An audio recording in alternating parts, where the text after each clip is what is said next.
mjafton të shohim të dhënat e ekonomisë ukrainase për të kuptuar se ku jemi.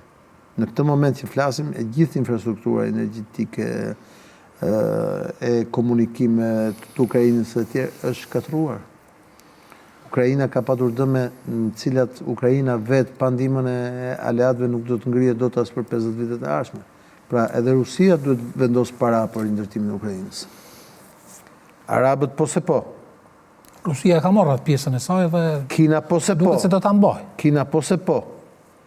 Por duhet edhe Evropa, edhe Amerika, edhe duhet gjithë të investojnë, sepse ki parasysh përveç numrit të madh të vdekurve, nga dy anët, është dëmi infrastrukturor dhe ekonomisë është shumë i thellë. Kështu që këto marrëveshje, këto negociata janë komplekse dhe besoj që do jenë të gjata dhe do shkohet hap pas hapi. Edhe kjo, edhe ajo, edhe ajo.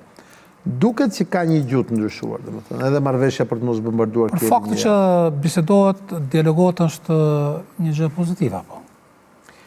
Besoj që naiviteti me cilin presidenti Zelenski e mohoi mundësinë e një marrëveshje 2 muaj pas fillimit të luftës, kur ju ofrua nga presidenti Erdogan në Turqi, ishte një autogol i jashtëzakonshëm. Po nuk e lanë kullat, e dim që nuk e lanë. Po jo, mos është puna që nuk e lanë, se nuk mund të kërkosh fajtorët vetëm nga jashtë. Ke edhe përgjegjësi vetë. Nëse do të ishte bërë ajo marrëveshje në Stamboll 2 muaj pasi filloi lufta, sot do të ishte situatë komplet ndryshe.